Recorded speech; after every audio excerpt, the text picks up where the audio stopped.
ভয়ে লজ্জায় থরথর করে কাঁপতে শুরু করলেন, ইয়া রাসূলুল্লাহ আপনি কি বলছেন এই কথা? নারী পুরুষ সব একসাথে থাকবে? হ্যাঁ আয়েশা, সব একসাথে থাকবে। কারো গায়ে কাপড় চোপড় থাকবে না? না, কারো গায়ে কাপড় চোপড় থাকবে না, সব বিবস্ত্র অবস্থায় থাকবে। ইয়া রাসূলুল্লাহ কি ভয়ের কথা, কি লজ্জার কথা! একজন কি আরেকজনের দিকে তাকাবে না? নবীজি সাল্লাল্লাহু আলাইহি ওয়াসাল্লাম বলছেন, না রে আয়েশা না, হাসরের ময়দান তো এতটা ভয়ঙ্কর হবে, এতটা যন্ত্রণাদায়ক হবে, প্রতিটা মানুষ যন্ত্রণায় এমন ভাবে কাতরাতে থাকবে, প্রত্যেকেই নিজেকে নিয়েই তো ব্যস্ত থাকবে, কারো দিকে তাকানোর চিন্তাও তো কেউ করতে পারবে না, কেউ কারো দিকে তাকানোর চিন্তাও করতে পারবে না। আমার প্রিয় ভাইয়েরা, এই হাসরের ময়দান সম্পর্কে নবীজি সাল্লাল্লাহু আলাইহি ওয়াসাল্লাম ক্ষণে ক্ষণে আমাদেরকে তামবিহ করেছেন, সতর্ক করেছেন। একটি হাদিসে এসেছে, নবীজি সাল্লাল্লাহু আলাইহি সাল্লাম বলেন, হাসরের ময়দানের ভয়াবহতাটা বুঝাতে গিয়ে নবীজি বলছেন যে আমরা তো হাসরের ময়দানে তো সমস্ত বনি আদম থাকবে, আর এই যে সূর্যটা দেখতে পাচ্ছ, ও আমার প্রিয় যুবক ভাইয়েরা, তোমরা তো জেনারেল শিক্ষিত, বিজ্ঞান পড়ো, বিজ্ঞান কি বলে, এই যে সূর্যটা এটা আমাদের এই জমিন থেকে কত উপরে আছে বলেন? কত উপরে আছে? 9,30,00,000 মাইল উপরে আছে। সুবহানাল্লাহ বলেন, কত উপরে আছে? 9 কোটি। একটু কল্পনা করেন, শুধু মুখে বলে ফেলেন না, 9,30,00,000 মাইল উপরে সূর্য আছে। এই সূর্যের তাপ আমি আপনি সহ্য করতে পারি না। এক এক সময় সূর্যের তাপ এত বেশি পড়ে যে আমাদের মধ্যে অনেকেই সহ্য করতে না পেরে তারা স্ট্রোক করে ওখানেই তাদের জীবন শেষ হয়ে যায়। আমি একবার পত্রিকায় পড়েছিলাম যে কোনো একটা এলাকায় সূর্যের তাপ এত বেশি পড়েছিল যে সূর্যের তাপে গাড়ির লুকিং গ্লাসগুলো মোমের মতো গলে গলে জমিনে পড়ে গেছে। অথচ এই সূর্যটা আছে কত উপরে বলেন? বলেন, 9,30,00,000 মাইল উপরে। এত উপরের সূর্যের তাপ আমার আপনার বরদাস্ত হয় না। সেই সূর্যটাকে হাসরের দিন আল্লাহ রাব্বুল আলামিন বলবেন, সূর্য তুই নিচে নেমে আয়। সূর্য কার হুকুমে চলে? আল্লাহ পাক হুকুম করবেন, নিচে নেমে আসো, নিচে নেমে আসো। সূর্য নিচে নামতে থাকবে, নামতে নামতে নামতে নামতে নামতে নামতে আমার আপনার প্রতিটা মানুষের মাথার 1 হাত উপরে চলে আসবে। এবার একটু কল্পনা করুন তো, এই সূর্যের তাপে মানুষের অবস্থা কি হবে? সবগুলো মানুষ এই সূর্যের তাপের নিচে থাকবে।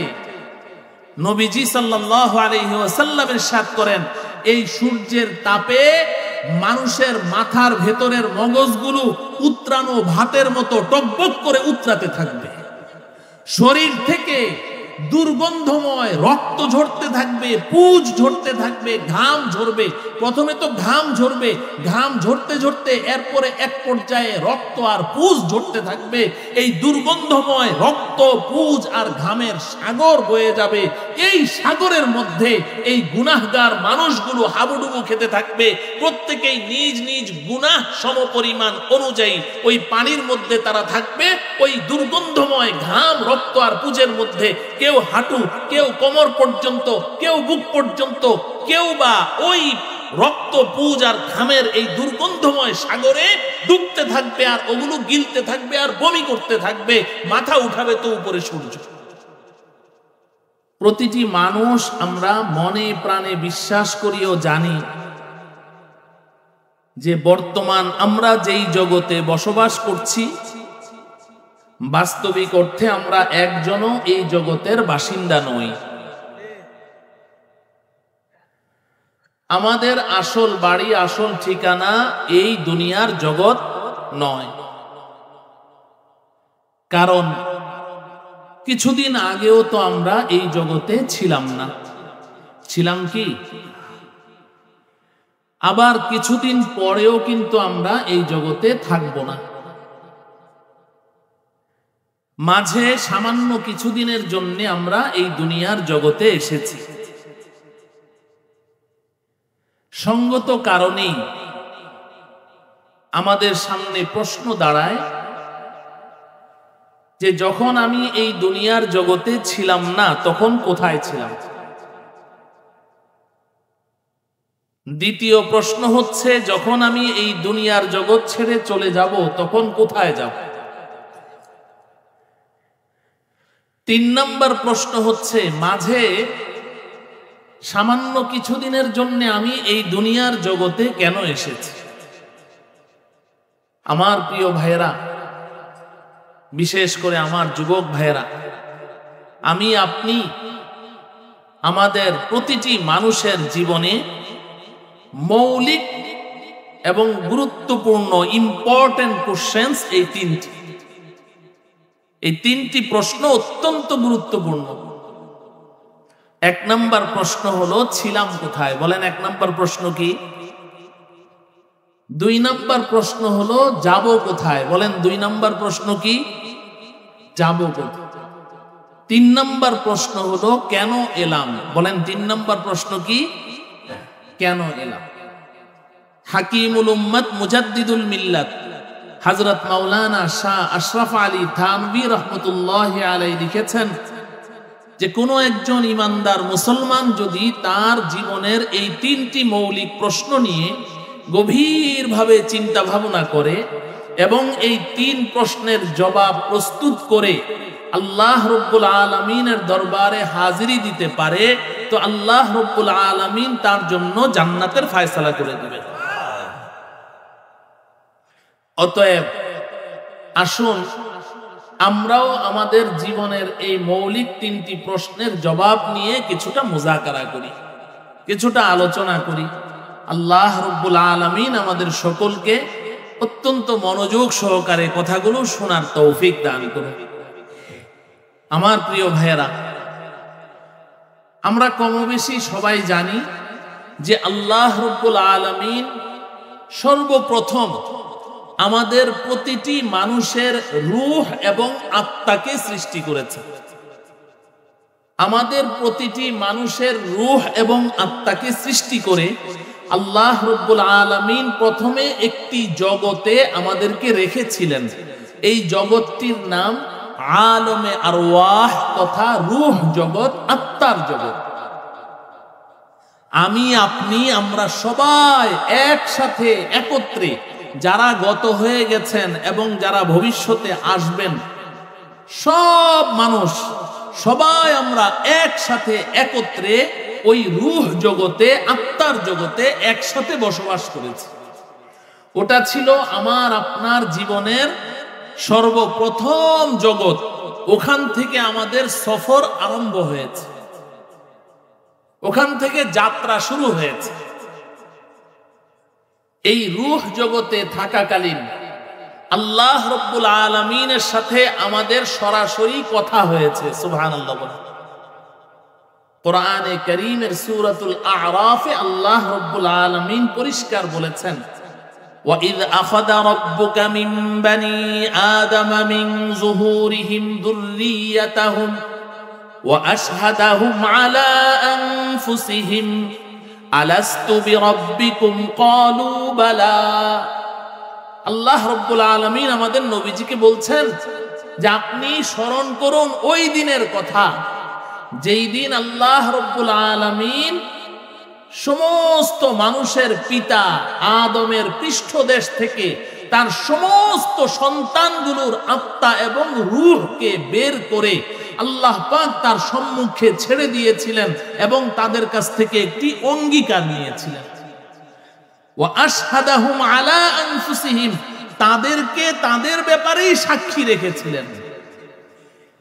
আল্লাহ রব্বুল আলামিন আমাদেরকে সম্বোধন করে জিজ্ঞাসা করেছিলেন, আলাস্তু বিরাব্বিকুম, এই বনি আদম, এই আদম সন্তানেরা, তোমরা সবাই বলো তো দেখি, আমি কি একমাত্র তোমাদের প্রভু নই? আমি কি একমাত্র তোমাদের রব এবং তোমাদের প্রতিপালক নই? আল্লাহ পাক এই প্রশ্ন ছুড়ে দিয়েছিলেন। ক্বালু বালা, আল্লাহ পাক বলছেন যে সমস্ত বনি আদম সমস্বরে চিৎকার করে বলেছে, বালা বালা বালা বালা ইয়া রব্বানা আনতা রব্বুনা লা রব্বা লানা গায়রুক। হ্যাঁ হ্যাঁ, হে আল্লাহ, আপনি একমাত্র আমার রব, আমাদের রব একমাত্র আপনি, আপনি ছাড়া আমাদের আর কোনো রব নেই। এই অঙ্গীকারটুকু আমরা আল্লাহ পাকের সাথে করেছি কোন জগতে? সবাই বলেন, রূহ জগতে, আত্মার জগতে।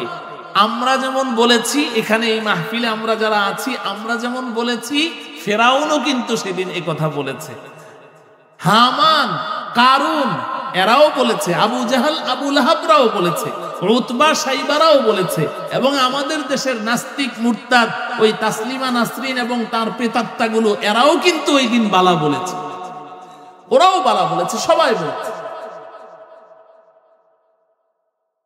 এই যে রূহ জগতে, আত্মার জগতে আমরা ছিলাম, সেখানে আল্লাহ পাকের সাথে আমাদের সরাসরি কথোপকথন হয়েছে, এটা আমাদের কারোই মনে নেই, মনে থাকার কথাও নয়। এক জগতের কথা আরেক জগতে কি থাকে না, মনে থাকে না। কিন্তু আল্লাহ রাব্বুল আলামিন মাঝে মধ্যে কখনো সখনো কিছু ব্যতিক্রম ধর্মী ঘটনা ঘটিয়ে আমাদেরকে বুঝিয়ে দেন। ব্যতিক্রম ধর্মী ঘটনা আল্লাহ পাকের কুদরতের বহিঃপ্রকাশ। যেমন সেই আত্মার জগতের কথা, রূহ জগতের কথা আল্লাহ পাকের সাথে আমরা সরাসরি অঙ্গীকার করে এসেছি, আপনি আমাদের রব, আপনি ছাড়া আর কোনো রব নেই, এ কথা আমাদের কারো মনে নেই। কিন্তু নবীজি সাল্লাল্লাহু আলাইহি ওয়াসাল্লামের প্রিয় জামাতা, ইসলামের চতুর্থ খলিফা হযরতে আলী রাদিয়াল্লাহু তাআলা আনহু বলেন যে রূহ জগৎ, আত্মার জগতে যেদিন আল্লাহ পাক আমাদের কাছ থেকে আহদে আলাস্তু নিয়েছিলেন, আলাস্তুর অঙ্গীকার নিয়েছিলেন, ওই অঙ্গীকারের সময় আমার ডানে, আমার বাঁয়ে, আমার সামনে কে কে বসা ছিল, এখনো আমি তাদেরকে চিনতে পারব। হযরতে যুন্নুন মিসরি রাহিমাহুল্লাহু তাআলা উনি বলেন, গোয়া কে ও কাল কি বাত है, আরে আত্মার জগতে, রূহ জগতে আল্লাহ পাকের সাথে যে অঙ্গীকার করেছি আমার এতটাই সুস্পষ্ট মনে আছে, মনে হয় যেন এটা গতকালের ঘটনা ছিল। মুহতারাম হাজরিন, তো রূহ জগতে আমরা ছিলাম, ওটা ছিল ফার্স্ট স্টেশন, ওটা ফার্স্ট স্টেশন, ওখান থেকে আমাদের যাত্রা শুরু হয়েছে। আল্লাহ রাব্বুল আলামিন ওই রূহ জগতে আমাদেরকে থাকতে দিলেন না। যখন যাকে মনে হয়েছে, আল্লাহ পাকের ইচ্ছা হয়েছে, রূহ জগৎ থেকে বের করে দিয়েছে, রূহ জগতে আমাদেরকে থাকতে দেননি। রূহ জগৎ থেকে বের করে আমাদেরকে দ্বিতীয় আরেকটি জগতে নিয়ে এসেছে। ওই জগৎটির নাম আলমে আরহাম তথা মাতৃগর্ভ জগৎ। রূহ জগৎ থেকে আমরা দ্বিতীয় আরেক জগতে চলে আসলাম, এই জগতের নাম আলমে আরহাম। জগৎটার নাম কি? আমার সাথে বলেন, আলমে আরহাম। বাংলা হলো মাতৃগর্ভ জগৎ। আমরা সবাই ওই জগতের বাসিন্দা ছিলাম। মাতৃগর্ভ জগৎ না হয়ে কেউ আমরা এই জগতে আসতে পারিনি। কেউ আসতে পেরেছে? ওটা ছিল দ্বিতীয় জগৎ। এই মাতৃগর্ভ জগতেও আমরা সামান্য কিছুদিন ছিলাম, 9 মাস 10 মাস কিংবা কম বেশি থাকার পর আল্লাহ রাব্বুল আলামিন ওই 2 নম্বর জগৎ থেকেও আমাদেরকে বের করে দিয়েছে। 2 নম্বর জগৎ থেকে বের করে আল্লাহ পাক আমাদেরকে তৃতীয় আরেকটি জগতে নিয়ে এসেছেন। এই জগৎটির নাম হলো আলমে দুনিয়া। বলেন, এই জগতের নাম আলমে দুনিয়া তথা দুনিয়ার জগৎ। এখন আমি আপনি এই 3 নম্বর জগতে বসবাস করছি। এই জগৎটির নামই হচ্ছে আলমে দুনিয়া তথা দুনিয়ার জগৎ। আমার প্রিয় ভাইয়েরা, বিশেষ করে আমার প্রাণ প্রিয় যুবক ভাইয়েরা, এখানে আমরা যারা আছি আমরা তো অবশ্যই বিশ্বাস করি, গোটা পৃথিবীর সমস্ত মানুষ বিশ্বাস করে, যারা আল্লাহকে স্বীকার করে না তারাও বিশ্বাস করে, আস্তিক নাস্তিক, ইমানদার বেঈমান সবাই বিশ্বাস করে যে এই পেছনের ওই 2টি জগতে আলমে আরওয়াহ তথা রূহ জগতে যেমন আল্লাহ পাক আমাদেরকে থাকতে দেননি, বের করে দিয়েছেন, এরপর দ্বিতীয় জগৎ আলমে আরহাম তথা মাতৃগর্ভ জগৎ, সেখানেও আমাদেরকে থাকতে দেননি, বের করে দিয়েছেন। এই 3 নম্বর জগৎ তথা আলমে দুনিয়া, এখানেও আমাদেরকে থাকতে দিবেন না, এখান থেকেও বের করে দিবেন। এখান থেকেও বের করে দিবে। প্রশ্ন জাগে, এখান থেকে বের করে আল্লাহ রাব্বুল আলামিন আমাদেরকে কোথায় নিয়ে যাবে? এখান থেকে বের করে আল্লাহ রাব্বুল আলামিন আমাদেরকে চতুর্থ আরেকটি জগতে নিয়ে যাবেন। এই জগৎটির নাম হচ্ছে আলমে বারজাখ তথা কবর জগৎ। আমার সাথে বলেন আলমে বারজাখ। আলমে বারজাখ অর্থ কি? কবর জগৎ। এই আলমে বারজাখে আমাদেরকে নিয়ে যাবেন। এই আলমে বারজাখ শুরু হবে কখন? যার যখন মৃত্যু হবে, মৃত্যুর সাথে সাথে তার আলমে বারজাখ শুরু হয়ে যাবে।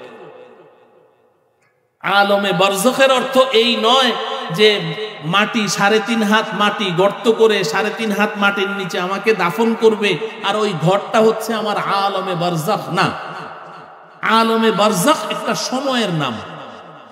যার যখন মৃত্যু হবে, মৃত্যুর সাথে সাথে তার আলমে বারজাখ শুরু হয়ে যাবে এবং এই কবর জগতের আল্লাহ পাকের সাথে আমার যেই মুআমালা, আমার সাথে আল্লাহ পাকের যেই মুআমালা, আলমে বারজাখের যত কাজ, এই সব কার্যক্রম মৃত্যুর সাথে সাথেই শুরু হয়ে যাবে। চাই আমার লাশ মাটির নিচে দাফন করা হোক, চাই না হোক, আমার লাশ কোনো হিংস্র প্রাণী খেয়ে ফেললো, তার বডির সাথে আমি মিশে গেছি, আমার লাশ সাগরে ভাসিয়ে দিল, কিংবা পুরে ছাই কয়লা হয়ে গেল, যাই হোক না কেন, মৃত্যুর সাথে সাথেই প্রতিটি মানুষের আলমে বারজাখ শুরু হয়ে গেছে। এটা হলো চতুর্থ জগৎ। এই আলমে বারজাখ তথা কবর জগৎ, এটাই আমাদের শেষ ঠিকানা নয়। অনেকেই গজল গায় যে কবর আমার শেষ ঠিকানা। কবর শেষ ঠিকানা কে বলেছে? আমাদের গন্তব্যস্থল আরো অনেক দূরে। কবর আমাদের শেষ ঠিকানা নয়। এই আলমে বারজাখেও আল্লাহ রাব্বুল আলামিন আমাদেরকে চিরদিন রাখবেন না। একদিন ওই আলমে বারজাখ থেকেও আমাদেরকে বের করে দিবেন। সেই দিনটি কবে?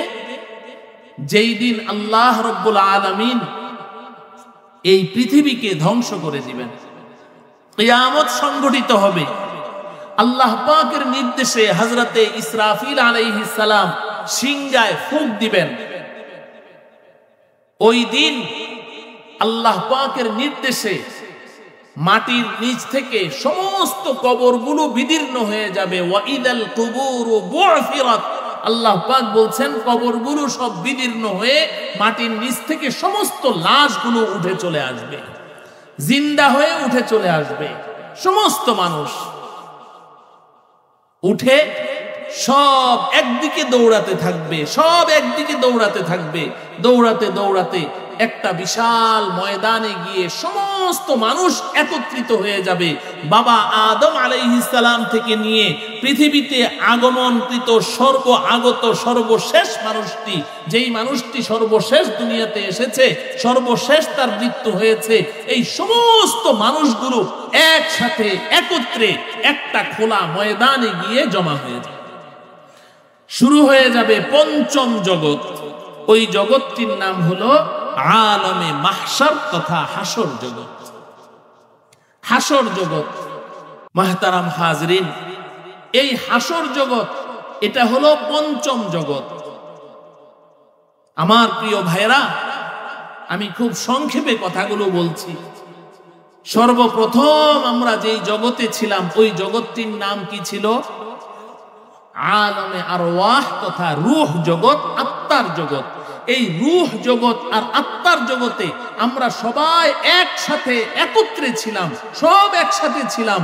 কিন্তু রূহ জগৎ থেকে মাতৃগর্ভ জগৎ আলমে আরহামে একসাথে আসিনি, আগে পরে এসেছি। মাতৃগর্ভ জগৎ থেকে আলমে দুনিয়া তথা দুনিয়ার জগতে একসাথে আসিনি, আগে পিছে এসেছি।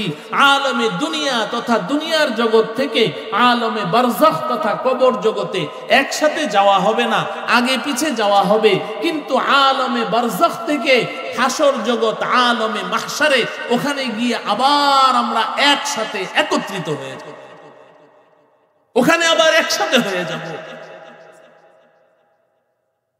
আমার প্রিয় ভাইয়েরা ও আমার প্রিয় যুবক ভাইয়েরা, আমি আপনাদের দৃষ্টি আকর্ষণ করছি, এখন তো সবকিছুর বরকত নষ্ট হয়ে গেছে, সময়ের বরকত নষ্ট হয়ে গেছে। কথা শুরু করতে না করতেই দেখা যায় যে ঘড়ির কাঁটা আধা ঘন্টা পার হয়ে যায়,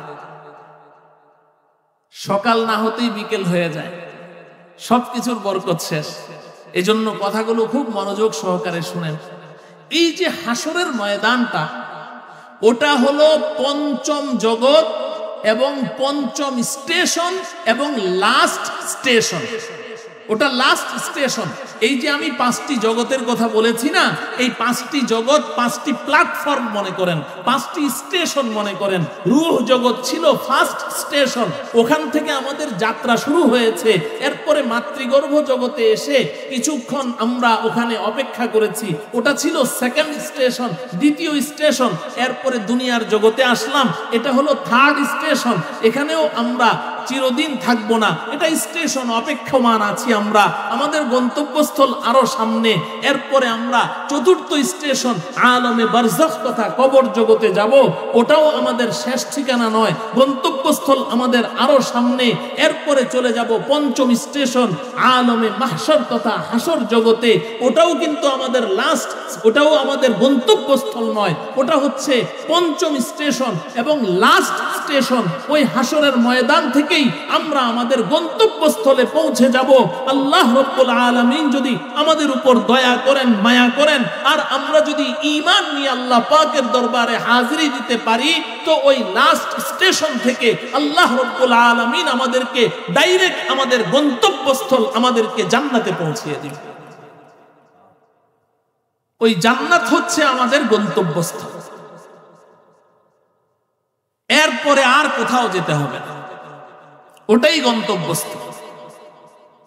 আল্লাহ রাব্বুল আলামিন আমাদেরকে অতি নিরাপদে, সামনে আরো 2টি স্টেশন আছে, কবর জগৎ, হাসর জগৎ, এই 2টি স্টেশন অতি নিরাপদে পাড়ি দিয়ে আমাদের সকলকে আমাদের গন্তব্যস্থল জান্নাতুল ফিরদাউসে পৌঁছার তৌফিক দান করুন। আমার প্রিয় ভাইয়েরা,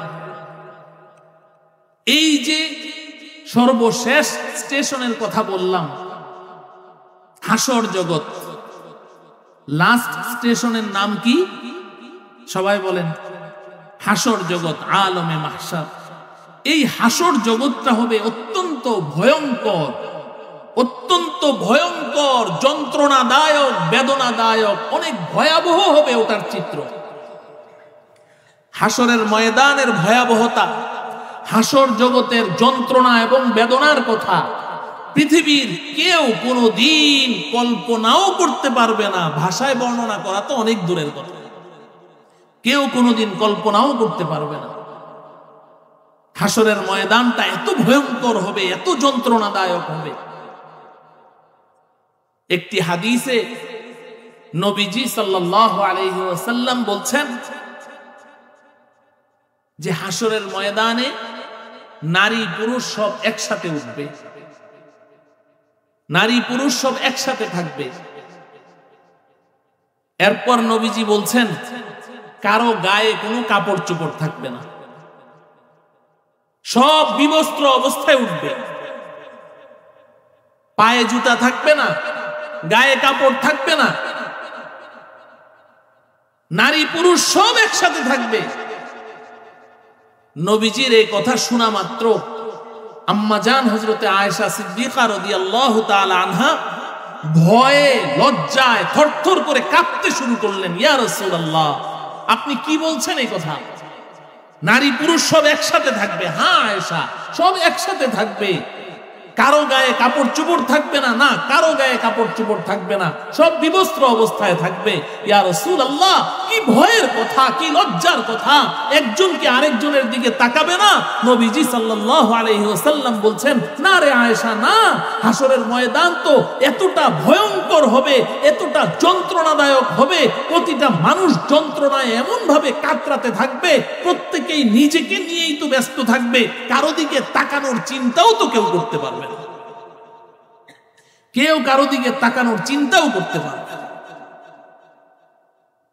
আমার প্রিয় ভাইয়েরা, এই হাসরের ময়দান সম্পর্কে নবীজি সাল্লাল্লাহু আলাইহি ওয়াসাল্লাম ক্ষণে ক্ষণে আমাদেরকে তামবিহ করেছেন, সতর্ক করেছেন। একটি হাদিসে এসেছে নবীজি সাল্লাল্লাহু আলাইহি সাল্লাম বলেন, হাসরের ময়দানের ভয়াবহতাটা বুঝাতে গিয়ে নবীজি বলছেন যে আমরা তো হাসরের ময়দানে তো সমস্ত বনি আদম থাকবে, আর এই যে সূর্যটা দেখতে পাচ্ছ, ও আমার প্রিয় যুবক ভাইয়েরা, তোমরা তো জেনারেল শিক্ষিত, বিজ্ঞান পড়ো, বিজ্ঞান কি বলে, এই যে সূর্যটা এটা আমাদের এই জমিন থেকে কত উপরে আছে বলেন? কত উপরে আছে? 9,30,00,000 মাইল উপরে আছে। সুবহানাল্লাহ বলেন। কত উপরে আছে? 9 কোটি। একটু কল্পনা করেন, শুধু মুখে বলে ফেলেন না। 9,30,00,000 মাইল উপরে সূর্য আছে। এই সূর্যের তাপ আমি আপনি সহ্য করতে পারি না। এক এক সময় সূর্যের তাপ এত বেশি পড়ে যে আমাদের মধ্যে অনেকেই সহ্য করতে না পেরে তারা স্ট্রোক করে ওখানেই তাদের জীবন শেষ হয়ে যায়। আমি একবার পত্রিকায় পড়েছিলাম যে কোনো একটা এলাকায় সূর্যের তাপ এত বেশি পড়েছিল যে সূর্যের তাপে গাড়ির লুকিং গ্লাসগুলো মোমের মতো গলে গলে জমিনে পড়ে গেছে। অথচ এই সূর্যটা আছে কত উপরে বলেন? 9,30,00,000 মাইল উপরে। এত উপরের সূর্যের তাপ আমার আপনার বরদাস্ত হয় না। সেই সূর্যটাকে হাসরের দিন আল্লাহ রাব্বুল আলামিন বলবেন, সূর্য তুই নিচে নেমে আয়। সূর্য কার হুকুমে চলে? আল্লাহ পাক হুকুম করবেন, নিচে নেমে আসো, নিচে নেমে আসো। সূর্য নিচে নামতে থাকবে, নামতে নামতে নামতে নামতে নামতে নামতে আমার আপনার প্রতিটা মানুষের মাথার 1 হাত উপরে চলে আসবে। এবার একটু কল্পনা করুন তো, এই সূর্যের তাপে মানুষের অবস্থা কি হবে? সবগুলো মানুষ এই সূর্যের তাপের নিচে থাকবে। নবীজি সাল্লাল্লাহু আলাইহি ওয়াসাল্লাম ইরশাদ করেন, এই সূর্যের তাপে মানুষের মাথার ভেতরের মগজগুলো উত্রানো ভাতের মতো টকবক করে উত্রাতে থাকবে। শরীর থেকে দুর্গন্ধময় রক্ত ঝরতে থাকবে, পুজ ঝরতে থাকবে, ঘাম ঝরবে। প্রথমে তো ঘাম ঝরবে, ঘাম ঝরতে ঝরতে এরপরে এক পর্যায়ে রক্ত আর পুজ ঝরতে থাকবে। এই দুর্গন্ধময় রক্ত, পুজ আর ঘামের সাগর বয়ে যাবে। এই সাগরের মধ্যে এই গুনাহগার মানুষগুলো হাবুডুবু খেতে থাকবে। প্রত্যেকেই নিজ নিজ গুনাহ সমপরিমাণ অনুযায়ী ওই পানির মধ্যে তারা থাকবে। ওই দুর্গন্ধময় ঘাম, রক্ত আর পুজের মধ্যে কেউ হাঁটু, কেউ কোমর পর্যন্ত, কেউ বুক পর্যন্ত, কেউ বা ওই রক্ত, পুজ আর ঘামের এই দুর্গন্ধময় সাগরে ডুবতে থাকবে, আর ওগুলো গিলতে থাকবে আর বমি করতে থাকবে। মাথা উঠাবে তো উপরে সূর্য। নবীজি সাল্লাল্লাহু আলাইহি ওয়াসাল্লাম এই কথা বলেছেন। এটা কোনো কাল্পনিক কথা নয়, মিথ্যা হওয়ার কোনো সম্ভাবনাই নেই। এই ভয়ঙ্কর পরিস্থিতি, এই ভয়ঙ্কর যন্ত্রণাদায়ক পরিস্থিতি, এটা কতটা প্রলম্বিত হবে, কত দীর্ঘ হবে, পৃথিবীর কেউ বলতে পারে না। আল্লাহ রাব্বুল আলামিন কোরআনে হাকিমে আমাদেরকে সামান্য একটু ধারণা দেওয়ার জন্য বলেছেন, 50,000 সানাতিন মিম্মা তাউদ্দুন। এই দুনিয়ার মানুষ, তোমরা যে পৃথিবীতে বছর গণনা করো, এই পৃথিবীর বছর গণনা করতে করতে 1 বছর, 2 বছর, 100 বছর, 200 বছর, 1000 বছর, 2000 বছর, এভাবে গণতে থাকো। গণতে গণতে 50,000 বছর তোমরা গণনা করো। এই পৃথিবীর 50,000 বছর যত লম্বা, হাসরের ময়দানের একটি দিন হবে এত লম্বা।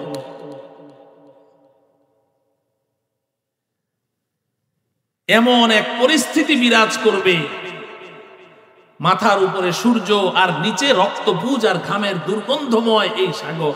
একটু কল্পনা করো, এই পরিস্থিতি এইভাবে চলতে থাকবে। আল্লাহ রাব্বুল আলামিন ওই দিন এমন এক মুড নিয়ে থাকবেন। আল্লাহ পাক, আল্লাহ পাকের 99টি নাম আপনারা জানেন, গুণবাচক নাম। আল্লাহ পাকের গুণবাচক নাম, এক এক নামের এক এক অর্থ আমরা জানি। রহমান, রহিম, সবসময় আমরা বিসমিল্লাহির রহমানির রহিম। এখানে আল্লাহ পাকের 2টি গুণবাচক নাম, রহমান এবং রহিম। এই যে নামগুলো, এই নাম অনুযায়ী আল্লাহ পাকের রূপ পরিবর্তন আল্লাহ করেন, আল্লাহ পাকের গুণ এবং বৈশিষ্ট্যকে আল্লাহ পরিবর্তন করেন, ওই দিন কিন্তু আল্লাহ পাক রহমান রহিম, এই দয়ার সাগর, এই অফুরান দয়ার মালিক, এই নাম আল্লাহ পাক ওই দিন ধারণ করবেন না। ওই দিন আল্লাহ রব্বুল আলামিন জব্বার এবং কাহ্হার নাম ধারণ করে থাকবেন। জব্বার আর কাহ্হার, পরাক্রমশালী, ডিটেক্টরশিপ আল্লাহ পাক ওই দিন আল্লাহ পাকের ওই নামের রূপ ধারণ করে, এমন এক ভয়ঙ্কর রূপ ধারণ করে আল্লাহ পাক থাকবেন। সমস্ত নবী রসুলগণ আল্লাহ পাকের এই ভয়ঙ্কর রূপ দেখে থরথর করে কাঁপতে শুরু করে দিবে। সমস্ত নবী রসুলগণ কাঁপতে থাকবে, আল্লাহ পাক খামোশ থাকবেন, চুপ থাকবেন, কারো সাথে কোনো কথা নেই। আমাদের হিসাব নিকাশও শুরু করবেন না, চুপচাপ নীরব। আল্লাহ পাকের এই অবস্থা, আর আমাদের চলবে এই অবস্থা। হিসাব নিকাশ শুরু করবেন না। নবী রাসূলগণ সব ভয়ে থরথর করে কাঁপতে থাকবে। আপনারা শুধু শুনেন, নফসি নফসি করতে থাকবে নবী রাসূলগণ। হায় আজকে আমার কি হবে, হায় আজকে আমার কি হবে, হায় আজকে আমার কি হবে, এইভাবে চলতে থাকবে। নবীজি সাল্লাল্লাহু আলাইহি ওয়াসাল্লামের ইরশাদ করেন, এই পরিস্থিতি যখন চলতে থাকবে, কেউ কোনো কথা বলছে না, আল্লাহ পাকও কোনো কথা বলছেন না, নবী রাসূলগণ কোনো কথা বলছেন না, আর মাথার উপরে সূর্য, মানুষগুলো অস্থির হয়ে যাবে যে কিছুই তো হচ্ছে না। এরপর সামনে কি, সামনে কি, হিসাব নিকাশ শুরু হয় না কেন? হিসাব নিকাশ শুরু হইলে তো এরপরে রেজাল্ট একটা হবে, কিছুই তো হচ্ছে না, সব অস্থির হয়ে যাবে। নবীজি বলেন, আমরা সব একসাথে পরামর্শ করে এরপরে সিদ্ধান্ত নিব, চলো আমরা আমাদের আব্বাজান হযরতে আদম আলাইহিস সালামের কাছে যাই। আমরা সবাই পরামর্শ করে, মশওয়ারা করে আমরা আমাদের আব্বাজান হযরতে আদম আলাইহিস সালামের কাছে যাব। গিয়ে বলবো, আব্বাজান, আপনি না আমাদের পিতা, আমরা না আপনার সন্তান। আমরা সন্তান হয়ে আমাদের এই করুণ পরিস্থিতি আপনি দেখতে পাচ্ছেন, আপনি একটু আল্লাহকে বলেন না হিসাব নিকাশটা শুরু করতে, হিসাবটা হয়ে যাক, তারপরে তো একটা ফলাফল হবে, হয় জান্নাত না হয় জাহান্নাম, একটা কিছু তো হবে। আল্লাহ তো কিছুই বলছেন না। আব্বাজান, আপনি একটু আল্লাহকে সুপারিশ করেন না যেন হিসাবটা শুরু করে। আমাদের বাবা আদম আলাইহিস সালাম বলবে, না রে, আমার পক্ষে আজকে আল্লাহ পাকের সামনে গিয়ে দাঁড়ানো সম্ভব নয়। আল্লাহ পাক এখন যেই অবস্থায় আছেন, যেই আকৃতিতে আছেন, যেই রূপে আল্লাহ পাক আবির্ভূত হয়েছেন, আল্লাহ পাকের সামনে গিয়ে দাঁড়ানো আমার পক্ষে সম্ভব নয়। আমার বড় ভয় হয়, না জানি উল্টা আমাকেই ধরে বসেন যে তুমি সুপারিশ করতে এসেছো, তুমি জান্নাতে ওই ফলটা কেন খেয়েছিলে, তখন আমার কি, আমার দ্বারা সম্ভব না। তোমরা এক কাজ করো, আল্লাহ পাকের একজন প্রিয় পয়গম্বর হযরতে নূহ আলাইহিস সালাম আছেন, যাও তার কাছে যাও, তিনি তোমাদের জন্য কিছু একটা করতে পারবেন। আমরা দৌড়ে যাব হযরতে নূহ আলাইহিস সালামের কাছে। নূহ আলাইহিস সালাম এমনটি জবাব দিবেন, দিয়ে বলবেন, আমার পক্ষে সম্ভব না, আমার পক্ষে সম্ভব না, আমার ভয় হচ্ছে, আমি তোমাদের জন্য সুপারিশ করতে গেলে না জানি উল্টা আমাকেই ধরে বসেন যে তুমি নৌকায়, তোমার জাহাজে তোমার অবাধ্য সন্তান কেনানকে সেদিন কেন ডেকেছিলে, কেন ডেকেছিলে? আমি কি জবাব দিব? তোমরা এক কাজ করো, আল্লাহ পাকের প্রিয় পয়গম্বর হযরতে ইব্রাহিম খলিলুল্লাহ আলাইহিস সালামের কাছে যাও। ও আমার প্রিয় ভাইয়েরা, আমরা দৌড়ে যাব হযরতে ইব্রাহিম খলিলুল্লাহ আলাইহিস সালামের কাছে। তিনিও একই জবাব দিবেন, তিনি পাঠিয়ে দিবেন হযরতে মূসা আলাইহিস সালামের কাছে। যাব মূসা আলাইহিস সালামের কাছে, তিনি পাঠিয়ে দিবেন হযরতে ঈসা রূহুল্লাহর কাছে। আমরা দৌড়ে যাব হযরতে ঈসা রূহুল্লাহর কাছে। হযরতে ঈসা আলাইহিস সালাম বলবেন, আমার পক্ষে সম্ভব নয়, তোমরা এক কাজ করো, আখেরি পয়গম্বর সাইয়্যিদুল মুরসালিন হযরত মুহাম্মদ মুস্তাফা সাল্লাল্লাহু আলাইহি ওয়াসাল্লামের কাছে যাও। আমি দৃঢ়ভাবে আশাবাদী তিনি কিছু একটা করতে পারবেন। ও আমার প্রিয় ভাইয়েরা, নবীজি সাল্লাল্লাহু আলাইহি ওয়াসাল্লামের ইরশাদ করেন, আমরা তখন দৌড়ে যাব নবীজি সাল্লাল্লাহু আলাইহি ওয়াসাল্লামের কাছে।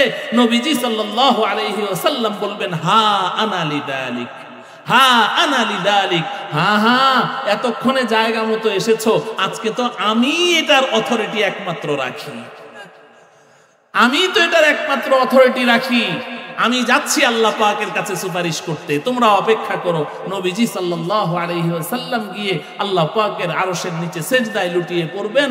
আর নবীজি বলেন, আমি সেজদায় যাওয়ার পরে আল্লাহ রাব্বুল আলামিন আমার অন্তরে এমন এমন কিছু প্রশংসা বাক্য আমাকে শিখিয়ে দিবেন যে আমি দুনিয়াতে আল্লাহর এমন প্রশংসা জীবনেও কোনোদিন করিনি, করতে জানিও নি। আল্লাহ পাক এমন কিছু প্রশংসা বাক্য আমার অন্তরে আল্লাহ নিজে ঢেলে দিবেন, আর ওই বাক্যগুলো দিয়ে আমি আল্লাহর প্রশংসা করতে থাকবো, এমন প্রশংসা করতে থাকবো, এক পর্যায়ে আল্লাহ রাব্বুল আলামিনের রহমতের ঢেউ খেলে যাবে। আল্লাহ পাক বলবেন, ও আমার বন্ধু, ইরফা রাকসাক সাল তুরকা ইশফা তুশাফা। ও বন্ধু, মাথা উঠান তো দেখি, আপনি সুপারিশ করেন, আপনার সুপারিশ আমি গ্রহণ করে নিব, আপনি যা বলবেন আমি তাই শুনব। আল্লাহ রাব্বুল আলামিন তখন হিসাব শুরু করবেন। এতটুকু কথা আমরা অনেক শুনেছি। আমি আজকে আমার প্রিয় যুবক ভাইদেরকে একটা শুভ সংবাদ শোনাতে চাই। নবীজি সাল্লাল্লাহু আলাইহি ওয়াসাল্লাম এই হাসরের ময়দানে, এই যে একটা ভয়াবহ সময়, সূর্যের তাপের নিচে থাকার এই যে সময়টি, এটা যে কত ভয়ঙ্কর, কত যন্ত্রণাদায়ক, কত বেদনাদায়ক, এটা তো আমরা কোনোদিন কল্পনাও করতে পারবো না। এমন একটি ভয়াবহ মুহূর্তে নবীজি সাল্লাল্লাহু আলাইহি ওয়াসাল্লাম আমাদেরকে একটি আশার বাণী শুনিয়েছেন। সুবহানাল্লাহ, একটি আশার বাণী শুনিয়েছেন। আমি বুখারী শরীফ থেকে ওই লম্বা হাদিসটি আপনাদের সামনে খুতবায় পাঠ করেছি। আমার পরবর্তীতে আপনাদের প্রিয় বক্তা হযরত মাওলানা নজরুল ইসলাম কাসিমি দামাত বারাকাতুহু, উনি আসতে আসতে আমি হাদিসটির একটু অনুবাদ করে যতটুকু বুঝাতে পারি, বিশেষ করে আমার যুবক ভাইদেরকে আমি যেই শুভ সংবাদটা দিতে চাই। বুখারী শরীফের মধ্যে নবীজি সাল্লাল্লাহু আলাইহি ওয়াসাল্লাম বলছেন, ক্বালা রাসূলুল্লাহ সাল্লাল্লাহু আলাইহি ওয়াসাল্লাম, সাবআতুন ইউযিল্লুহুমুল্লাহু ফি যিল্লিহি ইয়াওমা লা যিল্লা ইল্লা যিল্লুহু। নবীজি বলেন, এ আমার উম্মত শোনো, হাসরের ময়দানের ওই ভয়াবহ দিনে, যেই দিন মাথার উপরে সূর্যটা থাকবে, সূর্যের তাপে বনি আদম সব এভাবে উতরানো ভাতের মতো খালি টকবক করতে থাকবে মানুষগুলো, আর এই ঘাম রক্ত পুজের সাগরে হাবুডুবু খেতে থাকবে, ওই পচা গান্দা পানিগুলো গিলতে থাকবে আর বমি করতে থাকবে। ওই দিন আল্লাহ রাব্বুল আলামিন দয়া করে মায়া করে 7 গুণে গুণান্বিত, 7 বৈশিষ্ট্যে বৈশিষ্ট্য মণ্ডিত, 7 শ্রেণীর সৌভাগ্যবান নারী এবং পুরুষকে আল্লাহ রাব্বুল আলামিন 1 সেকেন্ড, 1 মুহূর্ত ওই সূর্যের তাপের নিচে কষ্ট না দিয়ে আল্লাহ রাব্বুল আলামিন তার আরশের ছায়ার নিচে তাদেরকে স্পেশাল মেহমান বানিয়ে দেন। সামান্য মাত্র তাদেরকে কষ্ট দিবেন না, আরশের ছায়ার নিচে আল্লাহ রাব্বুল আলামিন তাদেরকে মেহমান বানিয়ে দিবেন, সূর্যের তাপে তাদেরকে থাকতেই দিবেন। সেই 7 শ্রেণীর মানুষ কারা, 7 গুণে গুণান্বিত মানুষ কারা, এগুলো আমি গুণে গুণে এখন আপনাদেরকে শোনাবো। কিন্তু শোনানোর আগে আমি আপনাদের কাছ থেকে অঙ্গীকার নিতে চাই, আমরা কি ওই দিন ওই সূর্যের তাপের নিচে কষ্ট পেতে চাই, না আরশের ছায়ার নিচে আশ্রয় চাই? কারা কারা চাই? হে আল্লাহ, আপনি আমাদেরকে আপনার হাবিবের বর্ণিত এই হাদিস অনুযায়ী এই 7 বৈশিষ্ট্যে বৈশিষ্ট্যমণ্ডিত ব্যক্তিদের অন্তর্ভুক্ত হয়ে ওই দিন আরশের ছায়ার নিচে মেহমান হওয়ার তৌফিক দান। নবীজি সাল্লাল্লাহু আলাইহি ওয়াসাল্লাম এবার বলছেন, 1 নাম্বার, আল ইমামুল আদিল, ন্যায় বিচারক বাদশা। সুবহানাল্লাহ বলেন, ন্যায় বিচারক বাদশা, আল ইমামুল আদিল, ন্যায় বিচারক বাদশা।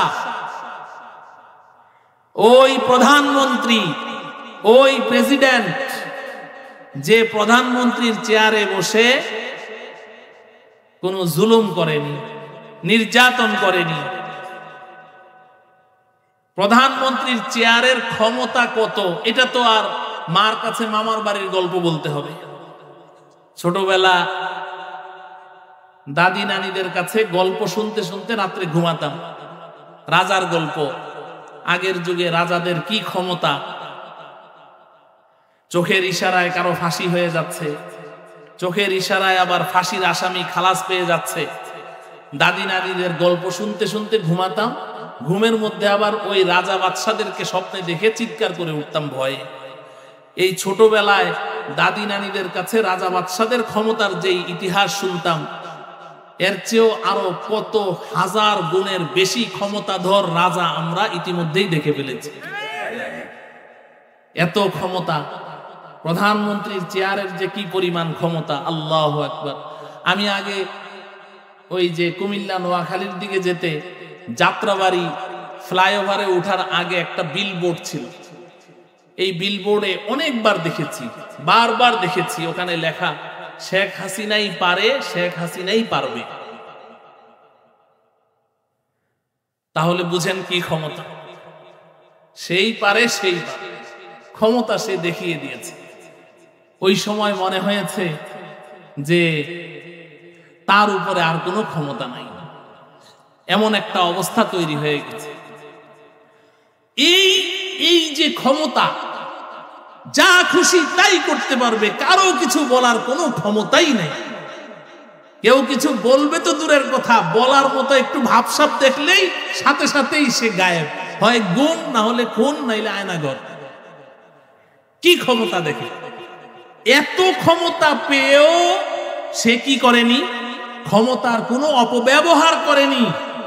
সে প্রকৃত আসামি, প্রকৃত অপরাধীকেই শাস্তি দিয়েছে, নিরপরাধ কোনো মানুষকে শাস্তি দেয়নি।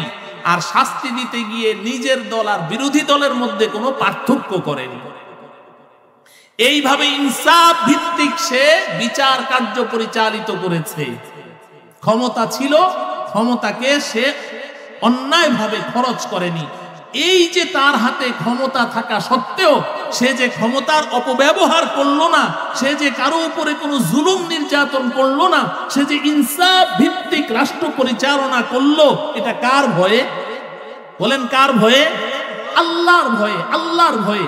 যার অন্তরে আল্লাহর ভয় আছে একমাত্র সেই ইনসাফ ভিত্তিক রাষ্ট্র পরিচালনা করতে পারবে।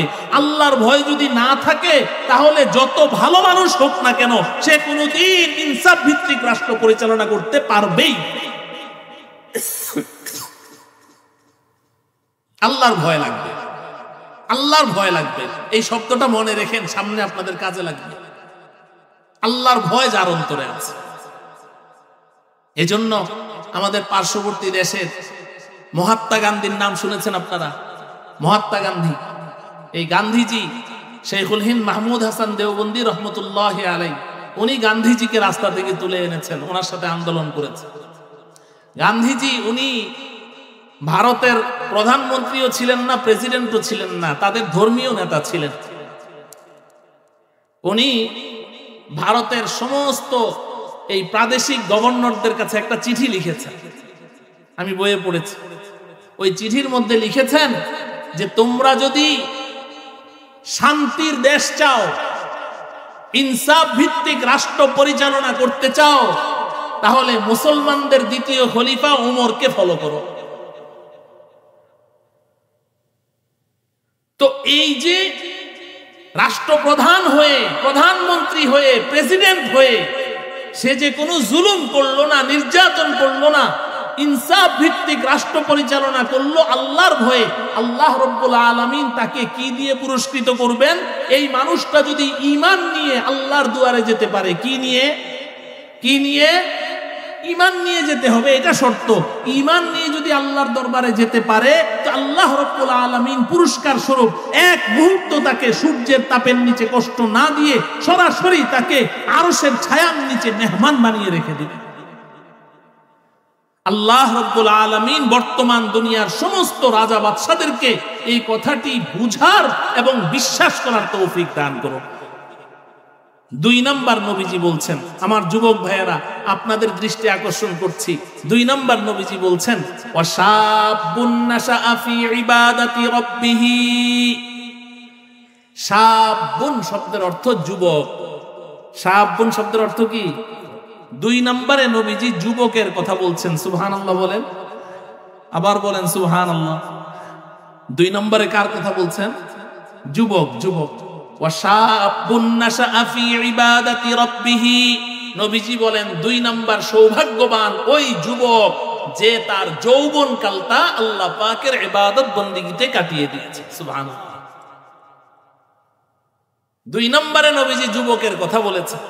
এজন্য আমি বারবার যুবক ভাইদেরকে ডাকছি, খুব ভালো করে বুঝেন আমার প্রিয় যুবক ভাইয়েরা, 7 শ্রেণীর মানুষের মধ্যে 2 নম্বরে নবীজি কোনো আলেমকে ডাকেননি, কোনো আল্লাহর ওলিকে ডাকেননি, কোনো মুজাহিদের কথা বলেননি। 2 নম্বরে বলেছেন কার কথা?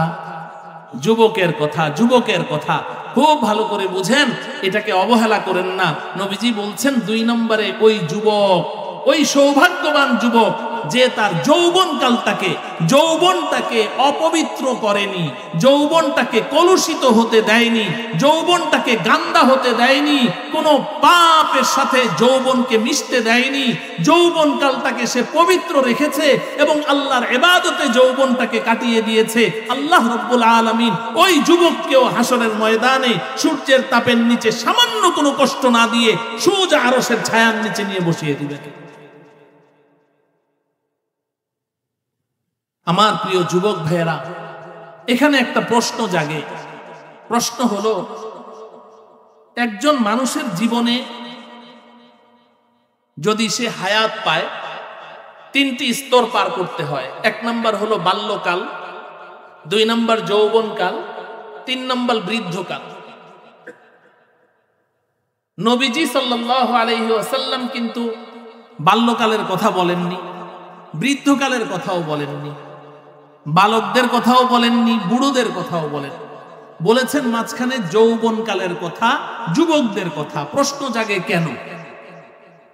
এই কথাটা একটু বুঝেন। নবীজি বাল্যকালের কথা এই জন্য বলেননি, বাল্যকাল খেলাধুলায় কেটে যায়, হাসতে হাসতে কেটে যায়। বাল্যকালে গুনাহ এবং পাপের মজা বুঝে আসে না, গুনাহ এবং পাপের মজা বুঝার যোগ্যতাও বাল্যকালে থাকে না। পাপ কি জিনিস এটা বুঝে না। তাই বলে কি বালকরা গুনাহ করে না? করে, অন্যের দেখা দেখি করে, বড়দেরকে দেখে দেখে। বড়রা যেদিকে চালায় ওরা ওদিকে চলে। এখন তো বর্তমান সময় এই বালকদেরকেই খুব ব্যবহার করা হচ্ছে। কিছু দুষ্ট লোক সমাজের বড় ভাইয়েরা, এরা এই যে কিশোর গ্যাং, আপনাদের এই অঞ্চলে তো বেশি শুনি আমরা, এই কিশোর গ্যাং, এরা নিজেদের বুদ্ধিতে চলে না, এদেরকে কিছু শয়তান পর্দার আড়াল থেকে পরিচালিত করে। এরা পাপের মজা বুঝে না, এরা গুনাহের মজা বুঝে না, এরা ন্যায় অন্যায় বুঝে না, এদেরকে পরিচালিত করে। তো বাল্যকাল তো গুনার মজা বুঝে না, হাসতে খেলতে সময় চলে যায়। আর বৃদ্ধকাল, বার্ধক্যে যখন মানুষ উপনীত হয়, বুড়ারা গুনার মজা বুঝে, পাপের মজা বুঝে, পাপ কি জিনিস খুব ভালোভাবে বুঝে, কিন্তু করার শক্তি থাকে না, শরীর লুজ হয়ে যায়, ক্ষমতা থাকে না, গুনাহের প্রতি আকর্ষণ থাকে না, আকর্ষণ দুর্বল হয়ে যায়, রুচি থাকে না, চাহিদা থাকে না, গুনাহ করার শক্তি থাকে না, ক্ষমতা থাকে না। মাঝখানে রয়ে গেল যৌবনকাল। ও আমার প্রিয় যুবক ভাই, এই যৌবনকালটা আমার আর তোমার জীবনের সবচাইতে গুরুত্বপূর্ণ, মোস্ট ইম্পর্টেন্ট একটা টাইম।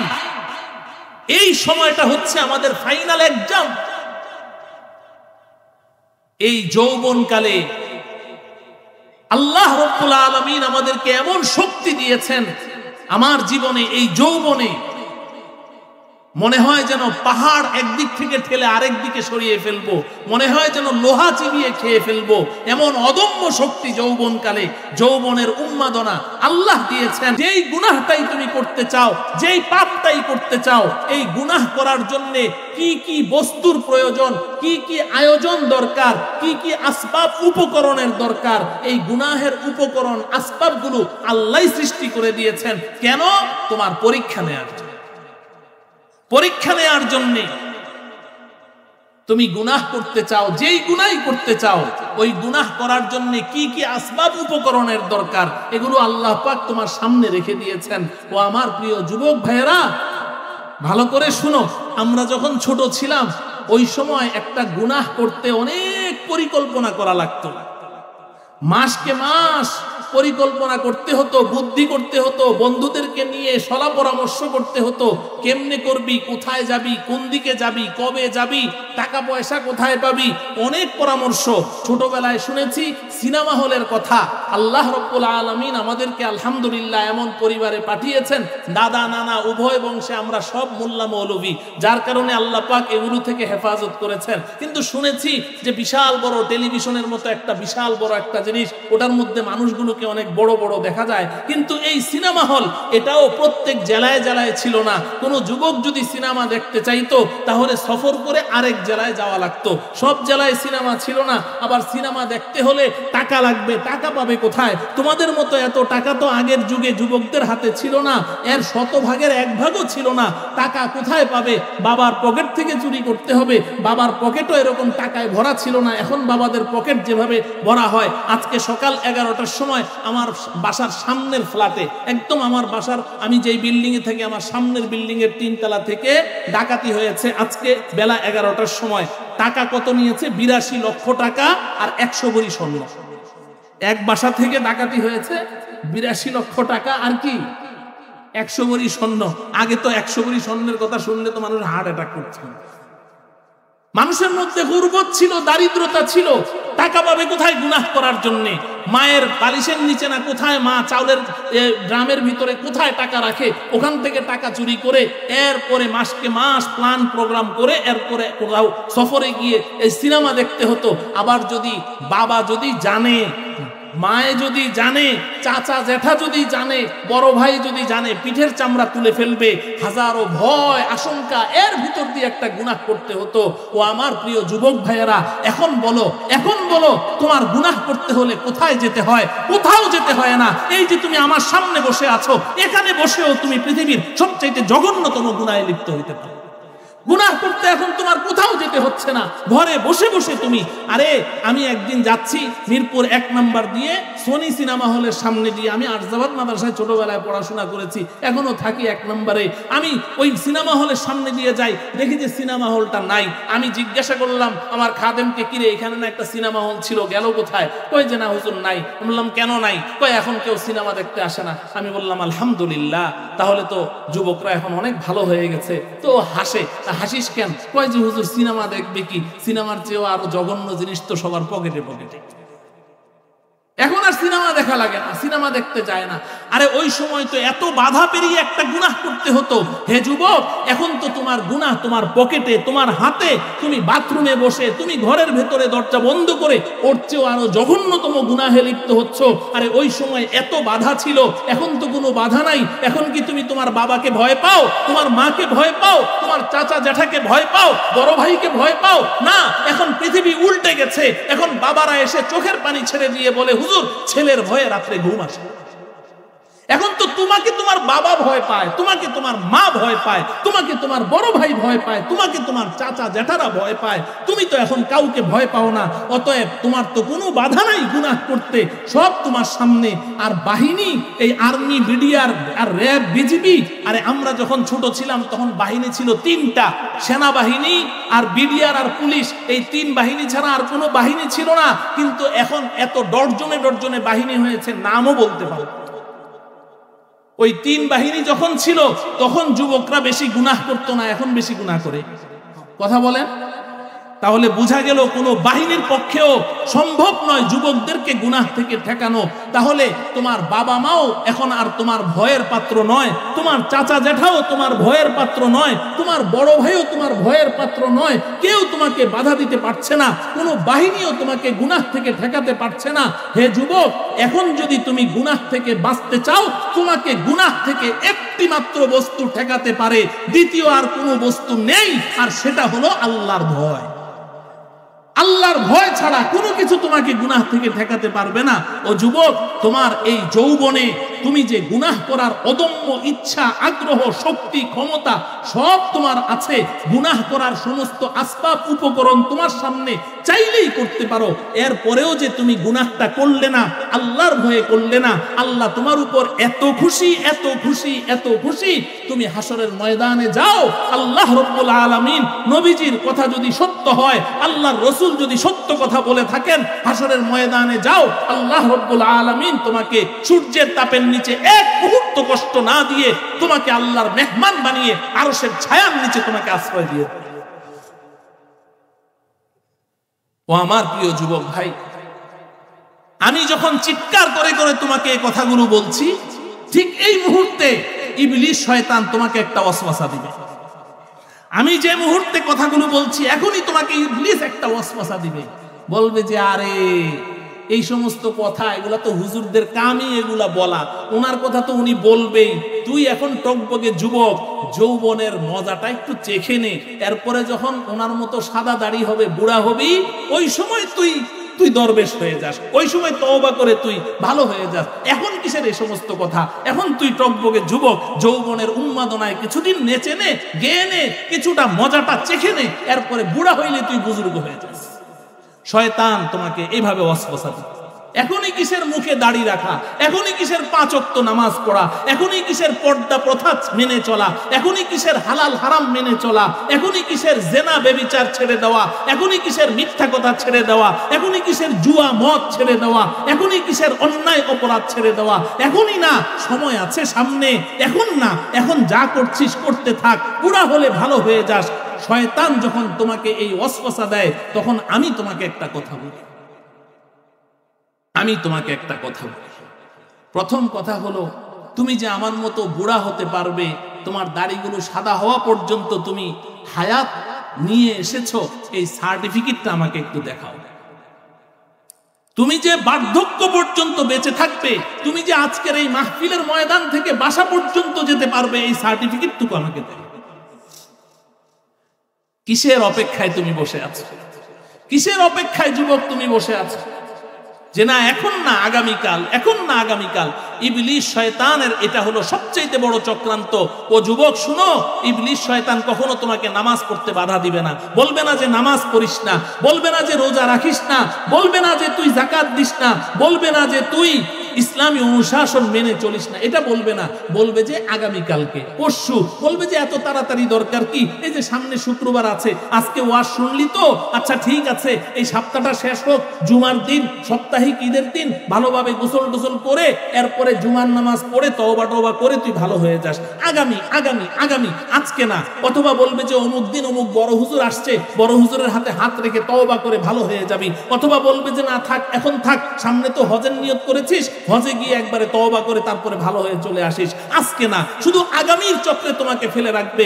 এই একটা দুইটা দিন যাওয়ার পরে তোমার ভিতরে এখন যেই জ্বলনটা তৈরি হয়েছে, যেই স্পিডটা এসেছে, যেই জজবাটা পয়দা হয়েছে, 2 দিন পরে ওটা এমনি ঠান্ডা হয়ে যাবে, তুমি সব ভুলে যাবে। এই হচ্ছে শয়তানের হামলা। এরপরেও যদি তুমি বলো যে না আমি বুড়া হইলে সুফি হয়ে যাব, তো একজন কবি তোমাকে নিয়ে বড় উপহাস করেছে, একজন কবি বড় চমৎকার ভাবে তোমাকে নিয়ে উপহাস করেছে। কবি বলছেন, দর জওয়ানি তওবা করদন শিওয়ায়ে পয়গম্বরি, দর জওয়ানি তওবা করদন শিওয়ায়ে পয়গম্বরি, वक्त पीरी गर्ग जालिम मीशावद परहेजगार, वक्त पीरी गर्ग जालिम मीशावद परहेजगार। ए যুবক, তুমি যৌবনকালে যদি তওবার জীবন যাপন করতে পারো, গুনাহ হয়ে গেছে, গুনাহ তো হতেই পারে, মানুষই তো গুনাহ করবে, যদি গুনাহ হয়ে যায় সাথে সাথে তওবা করো। তুমি যখনই গুনাহ হবে সাথে সাথে তওবা করো। 3 জিনিসের নাম তওবা। খালি মুখে মুখে তওবা তওবা বললে তওবা নয়, আস্তাগফিরুল্লাহ আস্তাগফিরুল্লাহ বললে তওবা নয়। 3 জিনিসের নাম তওবা। 1 নম্বর, যেই গুনাহটা করেছো এটা ছেড়ে দাও, এটা ছেড়ে দাও। মদের বোতল হাতে নিয়ে তুমি বলছো তওবা তওবা, এটা আল্লাহর সাথে উপহাস। মদের মদের বোতল ফিকে ফেলে দাও, তারপরে তুমি তওবা করো। 2 নাম্বার, ভবিষ্যতে আর কখনো এমন গুনাহ করবে না, এই মর্মে আল্লাহর সাথে ওয়াদা করো। 3 নাম্বার, চোখের পানি ছেড়ে দাও। তোমার এই 3 জিনিসের মাধ্যমে যদি তুমি তওবা করতে পারো, নবীজি বলেছেন আত-তাইবু মিনাদ যামবি কামাল লা যামবা লাহু। কি পরিমাণ গুনাহ তুমি করেছো, গুনাহ করতে করতে তুমি ক্লান্ত হয়ে যাবে, আল্লাহ পাক ক্ষমা করতে করতে ক্লান্ত হয়ে যাবেন না। সাহাবী জিজ্ঞাসা করলেন, ইয়া রাসূলুল্লাহ, তওবা করার সময় তো এইভাবেই করি, আবার যে গুনাহ হয়ে যায়? নবীজি বললেন, ওয়া ইন আদা ফিল ইয়াউমি 70 মাররাতান, তুমি খাঁটি দিলে তওবা করো। যখনই গুনাহ হয় খাঁটি দিলে তওবা করো। একদিনে 70 বার তওবা করেছো, 70 বার তওবা ভেঙেছো, আমার আল্লাহ 70 বার তোমাকে ক্ষমা করে দেবে। দার জওয়ানি তওবা করদান শিওয়ায়ে পয়গম্বরি। তুমি যদি এই তওবার জীবন যাপন করতে পারো, তাহলে তোমার হাসর হবে নবী রাসূলদের সাথে, হযরতে ইউসুফ আলাইহিস সালামের সাথে। আরে যুবক, তুমি কি সুন্দর! আরে যুবক, তোমার মধ্যে কতটুকু যৌন শক্তি আছে, কতটুকু যৌবন আছে! আল্লাহর পয়গম্বর হযরতে ইউসুফ আলাইহিস সালাম, নবীজি বলেন, ফাইদান কদ উতিয়া শাতরুল হুসনি, পৃথিবীর অর্ধেক সৌন্দর্য আল্লাহ ইউসুফকে দিয়ে দিয়েছেন। সেই ইউসুফ মিশরের সবচেয়ে রূপসী, গুণবতী, সুন্দরী নারী, সেই সম্রাজ্ঞিনী ইউসুফ আলাইহিস সালামকে সেই তার রাজপ্রাসাদের 7টি অন্দর মহলে নিয়ে তাকে সেই কুমন্ত্রণা দিয়েছে, খারাপ কাজের প্রস্তাব দিয়েছে। হযরতে ইউসুফ আলাইহিস সালাম সেখান থেকে দৌড় দিয়ে বের হয়ে এসেছেন। আল্লাহ রাব্বুল আলামিন যদি তুমি তোমার যৌবনকে পবিত্র রাখো, তাহলে হাসরের ময়দানে অবশ্যই অবশ্যই আল্লাহ তোমাকে ইউসুফ আলাইহিস সালামের সাথে হাসর করবে। আর যদি তুমি বলো যে না, বুড়া হইলে আমি বুজুর্গ হয়ে যাব, তো কবি কি বলে জানো? কবি বলছে, ওয়াক্তে পীরি গর্গে জালেম মিশাওয়াদ পরহেজগার। আরে যুবক, তুই বুড়া হইলে বুজুর্গ হবি? বুড়া হইলে তো জঙ্গলের সবচাইতে জালেম অত্যাচারী প্রাণী সিংহ, ও তো বুজুর্গ হয়ে যায়। সিংহ সারাটা জীবন সামনে দিয়ে যে যায় তাকেই থাবা মারে, যে যায় তাকেই থাবা মারে, ওর সামনে দিয়ে কাউকেই যাইতে দেয় না। ক্ষুধা থাকলেও ধরে, ক্ষুধা না থাকলেও ধরে, যে যায় তাকেই থাবা মারে। কিন্তু যখন নাকি বুড়া হয়ে গেছে, এখন আর থাবা মারবে তো দূরের কথা, হাঁটতেও পারে না, দাঁড়ালেই মাথা চক্কর দেয়, চোখে সর্ষে ফুল দেখে হাঁটু থরথর করে কাঁপে। এখন সিংহ চুপচাপ বসে আছে। তো সিংহর সবচেয়ে ফেভারিট খাবার হলো খরগোশ। খরগোশ বুঝে ফেলেছে যে বস এখন আর নড়াচড়া করতে পারে না। এখন খরগোশ তো সিংহ দেখলে 10 মাইল দূরে দিয়ে হাঁটতো, আজকে খরগোশ সিংহের নাকের সামনে দিয়ে কোমর দুলিয়ে হাঁটে আর গুনগুনিয়ে গান গায়। পিছন থেকে শিয়াল এসে বলে, মামা কত বড় বেয়াদব, মারেন না একটা থাবা। সিংহ কয়, ভাগিনা জানিস না আমি বুজুর্গ হয়ে গেছি। তুমি কি ওই দিনের অপেক্ষায় আছো যুবক? তুমি কি ওই দিনের অপেক্ষায় আছো যেদিন তোমার নড়াচড়ার শক্তি থাকবে না, লুজ হয়ে যাবে? সেদিন তুমি বলবে আমি বুজুর্গ হয়ে গেছি। ওই বুজুর্গের আল্লাহর কাছে কোনো মূল্যায়ন হবে না। তোমাকে যৌবনকালেই বুজুর্গ হতে হবে, যৌবনকালেই তওবা করতে হবে। আমি এই 2 প্রকারের কথাই বললাম।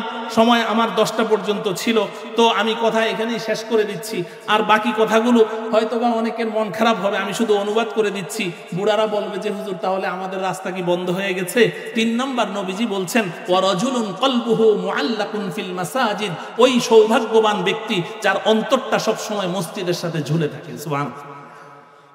অন্তর মসজিদের সাথে ঝুলে থাকে। তুমি ডাক্তার, তুমি ইঞ্জিনিয়ার, তুমি প্রফেসর, তুমি একজন কৃষিজীবী, তুমি কর্মজীবী, তুমি ব্যবসায়ী, তুমি তোমার কাজে লিপ্ত আছো, থাকো, কোনো সমস্যা নেই। শুধু কানটা খাড়া করে রাখো, কখন মসজিদে আজান দেয়। আজান শোনা মাত্র কাজ সব বন্ধ, দোকানের শাটার বন্ধ, ডাক্তার তোমার প্রেসক্রিপশন লেখা বন্ধ, ইঞ্জিনিয়ার তোমার ড্রয়িং করা বন্ধ, কাজ বন্ধ করে দিয়ে সোজা তুমি মসজিদে চলে যাবে।